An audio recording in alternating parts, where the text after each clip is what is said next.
waa la cunsuriyey waana la dhagxiyey magacahana waxaa loo bixiyey daanyeer sababtoo ah waxa uu mar walba u carari jiray dhanka kaynta waxaana uu mar walba doorbidi jiray in uu cawska kaynta ku yaala uu cuno warbixintiisa ayaa la geliyey meel kasta oo caalamka ka mid ah waxaasoo dhan waxay haayeen taariikhihiisii hore balse maanta waa kan waxa uu ku labisan yahay dharka noociisa ugu dambeeyey waxa uu gashan yahay suudh aad iyo aad qaali u ah waxa uu dhex taagan yahay dariiqyada ugu waaweyn ee magaalada uu hadda uu ku sugan yahay markan waxaa inoo muuqataa isaga oo sii raacaya gaadhi aad u qaali ah halka uu marayo hadda waxa weeyaan shaarica ugu weyn ee magaalada su-aasha isweydiinta mudani waxay tahay xaggee waxani uga yimaadeen sidee buu isla markiiba isu bedelay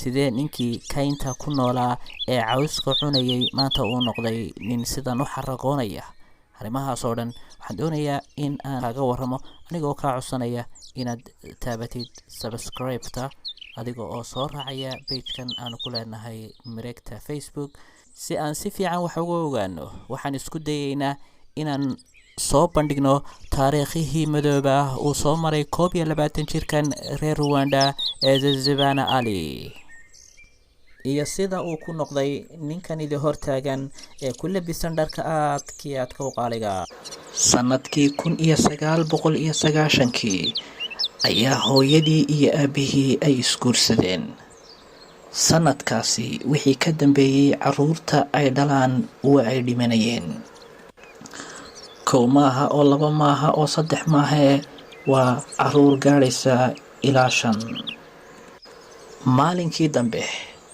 hooyadii ayaa jilba joogsatay waxayna Allah ka togtay in ay hesho ilme u badbaada waxay sii raacisay xitaa haddii uu yahay qof lixaadkiisa qaybi ay ka maqan tahay intaa ka bacdi ayaa waxa dhashay Zebana Ali dhakhtarka ayay maamadu u geysay balse dhakhtarku waxa uu sheegay inuu ilmahani uu noqon doono ilmo aan deganayn ilmo markastaba cararaya oo u cararaya meeshuu doonaba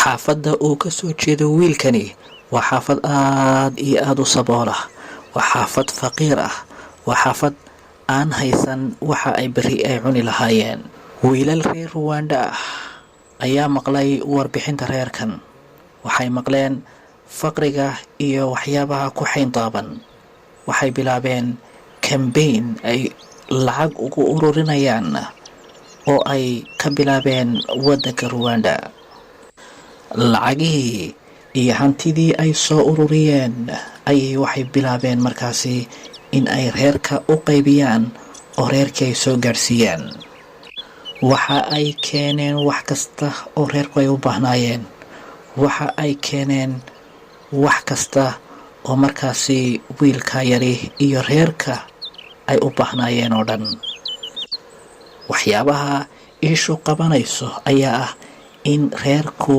maalinkii ugu horeeyay sida hadda idiin muuqata ay tahay maalinkii ay keeg cunaan ama dulshaha waxa loo yaqaano waxa ay bilaabeen inay cunaan iyagoo ka wada sheekaysanaya waxani waxa uu yahay waaw aad ayuu macaan yahay waa wax aan laba malaysan karaynba bal hooyo hor ii dhadhami maamadu waxa ay u sheegaysaa wiilkeeda iyo wiilka kaleba maamadu waxay u dacaynaysaa dadkii soo caawiyey dadkii hantidan iyo waxyaabaha kan ay maanta ku farxayaan u keenay ilmahan yari ayaa waxa uu booqday maalinkii ugu horeeyay iskuul dadka lixaadku ka maqan yahay ay joogaan dadka la takooro dadka la dhagxiyo dadka la cunsuriyeeyo meel la isugu keeno ayuu booqanayaa maalinkii ugu horeeyay balse maanta waxa uu haystaa lacag aad u fara badan waxa uu haystaa lacag lagu soo caawiyey oo caalamkao dhan uga timi maamada dhashay waxa ay aad u xiisaynaysay waxa ay maskaxdeedu mar walba ku soo dhacaysay xilima ayuu ilmahaygu aadi doonaa iskuul sida caruurta kale ay u aadaan. maamadu waxay ku nooshahay guri aad iyo aada u liita, gurigaas oo dhammaanba u eeg meelo xayawaanku ku nool yihiin oo kale, balse dadkii kale ayaa waxay ugu tabaruceen in ay guri qurux badan oo aada loo naashnaashay ay dejiyaan. waxa ay timi gurigii loogu talagalay ee ay degi lahayd. bulshadii oo dhan ayaa usoo daawasho tagtay maamada iyo ilmaheeda oo ay degayaan ama furihii lagu wareejinayo, iyada oo hortaagan gurigii ay mustaqbalkeeda ku noolaan lahayd. hooyada ayaa farxad awgeed waxa ay ku qaylinaysaa ama ay leedahay, ilaahayow, alla kanima gurigaygiiba. waatan oo iyada oo warwareegaysa. waxaa la tusay hadda sida loo furayo. waa ay furtay guriga, waanay soo gashay, balse shacabkii oo dhan ayaa halkan mushxarad iyo sacabtumid ku bilaabay markii maamadu albaabka ay furtay. guriga dhexdiisa ayaanu taagannahay. waxa yaala agabkii loogu talagalay qof walba inuu ku noolaan karo. waxaa loo dhigay tv, waxaa loo dhigay fadhi iyo waxyaabihii agabka ahaa ee basic ahaa. xitaa waxaa loogu soo daray sacan. waxaa la yidhi maadaama aada baadiye ka timaadeen, aada ugu xiisan doontaan caanihii iyo waxyaabihii baadiyaha, waxaanu kuu keenay sacan oonu kuugu soo gadnay xoolihii aanu ku soo ururinay. maanta waxaa u imanaya qaybo kale, laakiin maanta maalintii waa ka duwan tahay. maanta maalintii faqriga maaha, maanta maalintii taajirnimada weeyaan. waxaa loo keenay suudh aada u qurux badan, suudh aada iyo aada loogu soo xulay, kaasoo la damcay inuu u noqdo isteelka uu ku xaragoon doono wiilka 21 jirka ah. waxa uu gashaday suudhkii, waxaana uu u dhaqaaqay dhanka iyo suuqa, isaga oo aan marnaba malaysan inuu dhar noocana u xidhan doono. waxaad u jeedaan isagoo aada iyo aada loo naashnaashay, aada u qurux badnaaday, aada u xaragoonaya, dhexdu ay xidhan tahay, suudhkiina uu gashan yahay. waa dhool caddaynayaa, maalintuna maalinta way uga duwan tahay. ilaahay baa waxa uu qur-aankiisa ku leeyahay, wa tilka alayaamu nudaawiluhaa bayna annaas.